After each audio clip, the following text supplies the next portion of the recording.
Okay, this is Orlando Wilson, and what I want to talk about in this video is hotel security. Now, if you're in the close protection business, it's a matter of time before you're staying in working from hotels.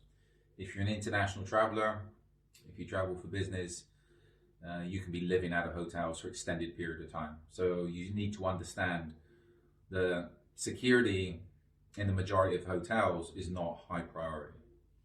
I'll tell you a story from London from a few years ago, quite a few years ago. I know one prominent five-star hotel where you could go up on the floors and you have VIPs, international politicians, etc. You have Arab families coming in taking whole floors. So it's a prominent hotel. Top. That hotel had had issues. A new security manager took over, and the security manager found out that the old security team had issued close to 100 master keys for that hotel. Now, if you don't understand, when you check into a hotel these days with electronic locks, your key should be programmed specifically for your room. Your room number, that's it. That key should open just that room number. Staff should have keys programmed for the areas they have access to. The only people that should have master keys for the whole hotel should be duty security, the general manager, and the duty manager. That's it. 3 master keys max. Maybe 4 if there's 2 duty security. Now, that hotel had close to 100, and a lot of those keys were unaccounted for. Why?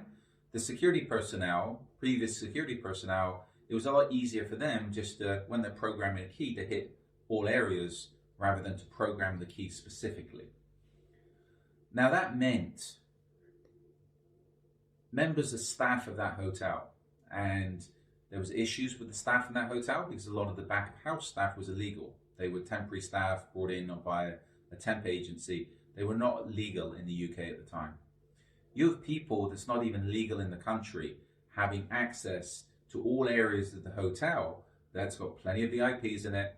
The wine cellar had silly amounts of money worth of wine, bottles, $30,000, $40,000 bottles of wine, and you got illegal immigrants having access to the wine cellar. This is where, just from that story, you can see a lot of the security management, a lot of the security personnel in a lot of hotels are not that professional. Security is not a priority for most hotels. Their priority is filling guest rooms. That's it. So this is where I tell my clients, I tell my students, if you're staying in hotels, in a lot of hotels, you might as well be staying on the street. This is where when you go into a hotel, you need to be assessing the security. You need to initially do a threat assessment. And then after that, you need to be assessing to see what the access control is like on the hotel. Are the staff, are the concierge, are they diligent? Are they watching what's going on? That story I told you about the master keys, we'll put it this way. That room, you've been issued the key. Are the staff, when you leave, wiping that key clean and reprogramming that key? Because somebody could be staying in your room, could have been staying in your room last week. That key, if they say they lost their key, that key could still be programmed to open your door. So I check into a hotel, I get a key for one night, I go away, I can access that hotel. Most hotels you can walk up on the floors, no problems. If it's up going up the guest lift, go up the stairwells, go up the fire escapes, go up the staff elevators, etc. If my key was programmed for your door last week, I could most probably still open your door today with that key if the staff have not wiped that key, cancelled that key, etc. So that's something to think about. So if somebody's knocking on your door trying to gain access to your hotel room, always verify who they are. And I tell people, if you think the security in your hotel is not that good, always place something in front of the door, like a chair, like a table. It's not going to stop somebody trying to break in, but it'll give you warning so you can respond, wake up, call reception, call security, or I would say go into your emergency response plans, which you should always have wherever you're staying. So that's a little story on hotel security. I hope it makes sense.